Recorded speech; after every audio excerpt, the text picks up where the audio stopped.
Ukrainian defenders dig in as Russia boosts firepower. Ukrainian forces dug in while Russia's military lined up more firepower and tapped an experienced general to take centralized control of the war. Kyiv, Ukraine. As Ukrainian forces dug in on Sunday, Russia lined up more firepower and tapped a decorated general to take centralized control of the war, ahead of a potentially decisive showdown in eastern Ukraine that could start within days.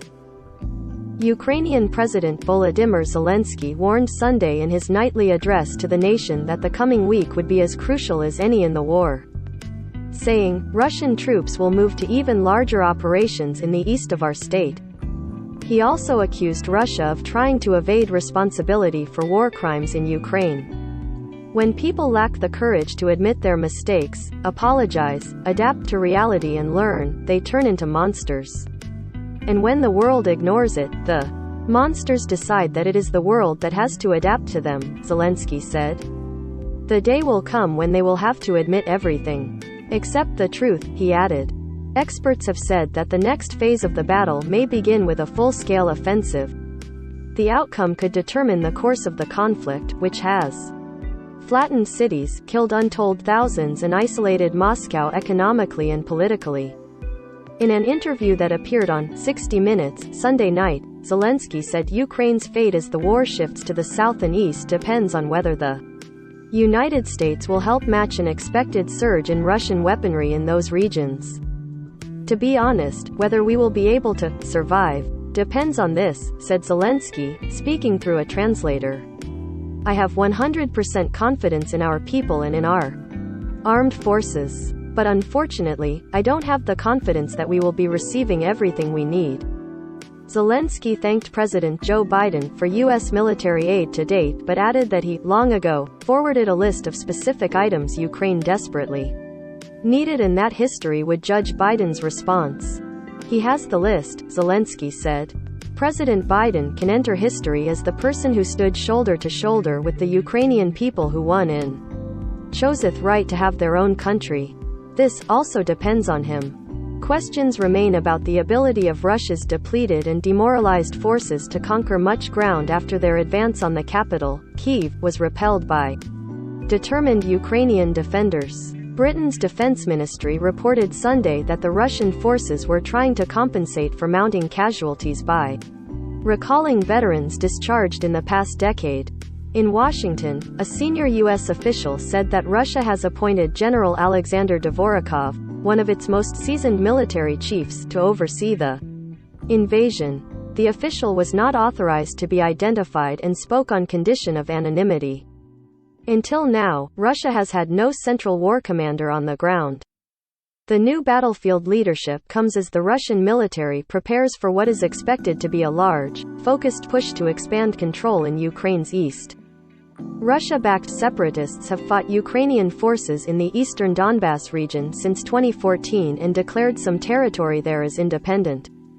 Dvorokov, 60, gained prominence as head of the Russian forces deployed to Syria in 2015 to shore up President Bashar al-Assad's government during the country's devastating civil war. U.S. officials say he has a record of brutality against civilians in Syria and other war theaters. Russian authorities do not generally confirm such appointments and have said nothing about a new role for Dvorokov, who received the Hero of Russia Medal, one of the country's highest awards, from President Vladimir Putin in 2016.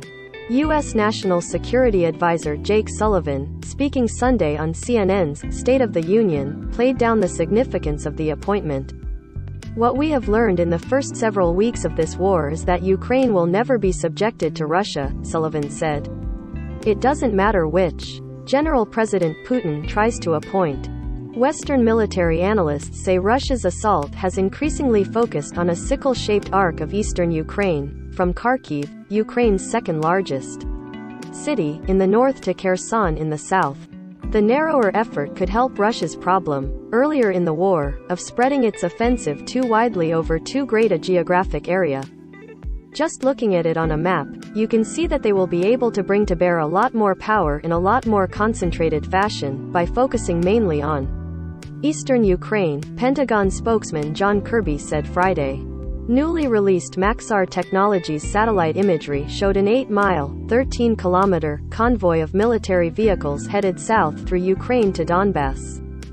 Recalling images of a convoy that got stalled on roads to Kyiv for weeks before Russia gave up on trying to take the capital.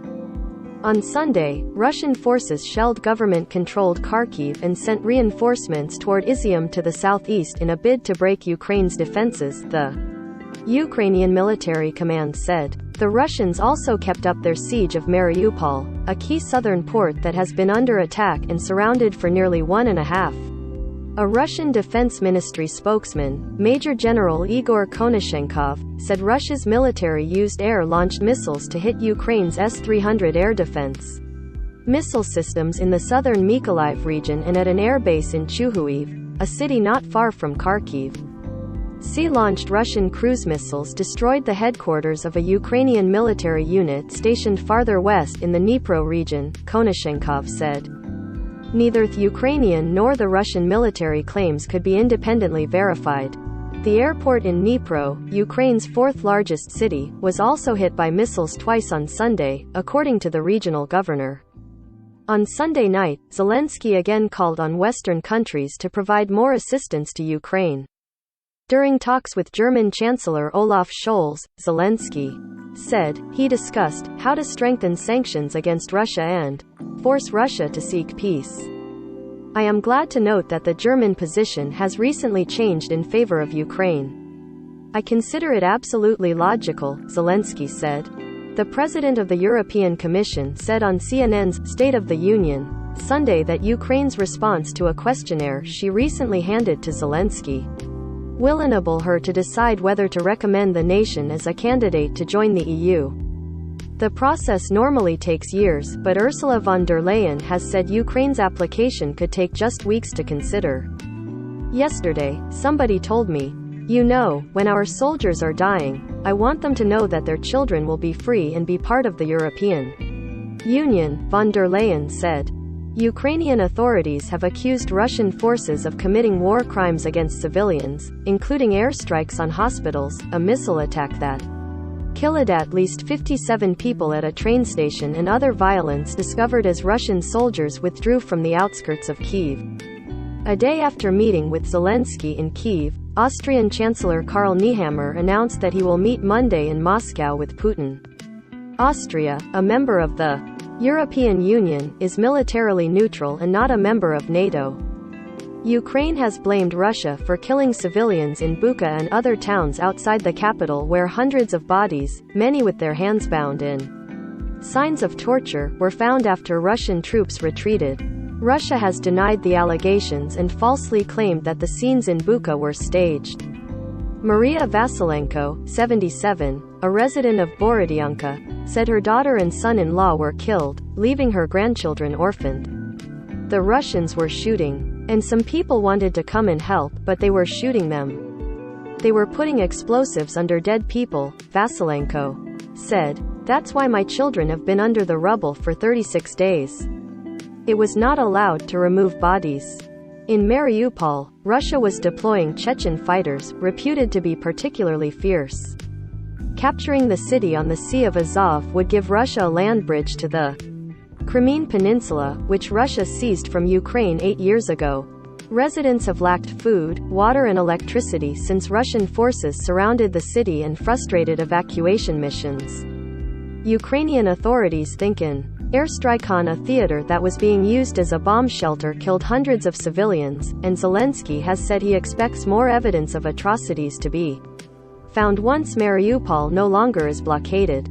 The Institute for the Study of War, an American think tank, predicted that Russian forces will renew offensive operations in the coming days, from Izium, a town southeast of Kharkiv, in the campaign to conquer the Donbass, which comprises Ukraine's industrial heartland. But in the view of the think tank's analysts, the outcome of forthcoming Russian operations in eastern Ukraine remains very much in question. Anna reported from Bucha, Ukraine. Jessica Fish in Borodenko, Robert Burns and Calvin Woodward in Washington, and Associated Press journalists around the world contributed to this report. Follow the app's coverage of the war at https://apnews.com/hub/Russia-Ukraine.